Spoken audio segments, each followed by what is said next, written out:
Lee, what do you think? What did you make of that today? A little bit lucky. Lucky? Oh, listen, West Ham are right down the bottom of the table, right in the relegation battle. They've come here, they've had more shots than us, they've had more shots on target than us, and if they had a striker, they would have won the game. I've had to tolerate over the last year of Socrates playing centre half. Now I've got to tolerate him playing right back, Robbie.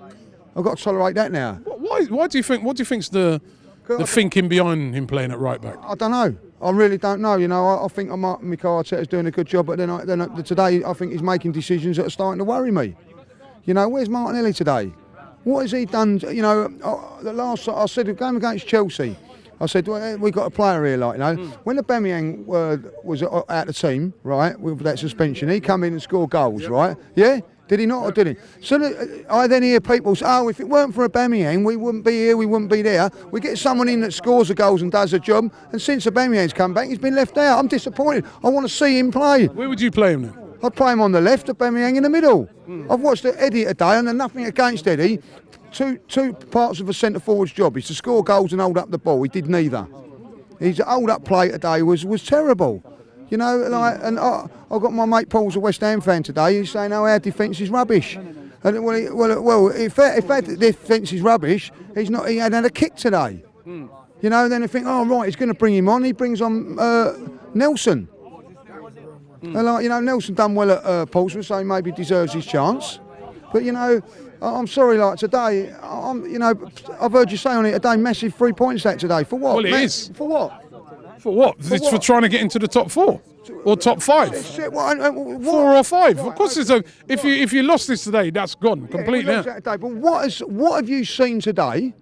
Right? What have you seen today that's going to say, you know, we're a top 4 or top 5 side? Because I've seen nothing. A victory. A victory. That's all you can go by. Against the team in red. Now listen, Robbie, I'm telling you that now. I said to Paul earlier on, if he had a bit of bottle about him, Moyes, right? He comes here, they've got a game where there's nothing to lose and go for it against us, against our dodgy back 4, we'd have been in trouble. Are you underestimating them? Remember the other day when they went to Liverpool? A lot of people felt that they should have turned over Liverpool. Was it? They lost that. They should have turned over. So they're no mugs, are they? They're no mugs. Far from it. Far from it. But if you're going to get top 4, there's better teams than West Ham out there to come. Yeah. Better teams. You know what I mean? Like, you know, I see a team today. You know, like they had 3 really, you know, virtually open goals, and then I made 2 fantastic saves. I see a ball come across from a left back, right, and they've got 2 players on the far stick, 6 yards out, not being picked up, Robbie.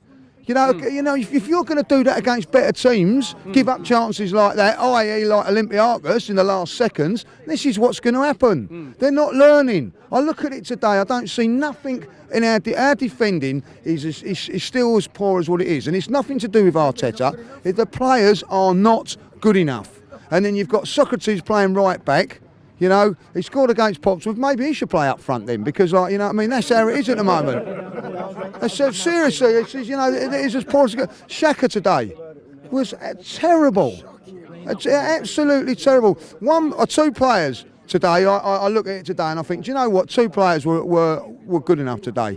And that was Ceballos, who I thought was brilliant from the day one, and an 18-year-old kid in Sacco. The rest of them are just not good enough, Robbie. And I just say, I'm watching the game today, I'm watching the game. You know, it's a top championship game. There's where was the quality today? Where was the quality today? I see Aubameyang, you know what I mean? Like, I thought he was the corner flag 5 times. He's just standing out there all the time. Not his fault, not getting the ball. So you're definitely like Martinelli on the left, Aubameyang down the middle, what, Pepe on the right, or even or Nelson, whoever, like, you know what I mean? Someone like that, you know what I mean? At right back, who would you put in at right back instead of Socrates? Well, listen, I've got to say this. Maitland-Niles was doing excellent right before the Chelsea game, and then Bellerin come in and he was absolutely outstanding against Chelsea. So he's got those performances in, but it's going to take him time. Yeah. People are starting writing him off and all that. He's come back from a horrendous injury. Maybe a couple of games has taken it out of him, like. So Maitland-Niles has got to come in there, right? Now I hear people turn around and say, he deserves it in training, like, you know what I mean? Well, Eddie and all that lot they must be doing everything in training, because when they come to games, they're not doing it. But if I was Mikel Arteta, I'd say, do you know what? I'd start having the eye test at games instead of training, because these players are not doing it in the games. They're not doing it in the games, you know what I mean? So, like, you know, Maitland-Niles, Guendouzi, what worries me about it, and I'm not going to get on the Mesut Ozil because I've seen you go at Kenny today, like, and I'm not going to go on that. But what I'm saying is that if Maitland-Niles is not doing it, ruthless, out he goes. Guendouzi not doing it, ruthless, out he goes. Mesut Ozil, I've seen him play 2 games now, piss poor, I'm going to swear it, absolutely poor. But he'll play at Man City. No, he won't, because that's too far to travel, so he won't go there, but he'll play in the next one. You know what I mean? Like, and that is the way we're going. Like, the star players seem to get as much rope as they want, and the younger players are the ones that are getting the discipline in all of them. Now, maybe he's doing that because he sees them as the future. I don't know, but like, come on, today everybody's going as a message. After watching that today, you know, it's 3 points. It is 3 points. It's 3 points. It's a massive 3 points to get into the top massive. 8. Top 8, you know what I mean? Like, it's we're already in the top 8. It's a massive 3 points. It's 3 points to save relegation at this moment in time. Like, you know what I mean? Now, at the end of the day, it is a 3 point. But listen, if we are to get in top 4, we're going to play a lot better. And we've got to go to Man City. We've got to go. If you're going to Man City, you've got to play 100 times better than that and not give up the chances that you're giving teams like West Ham, Olympiacos and Portsmouth in the first 20 minutes on Monday. There you go.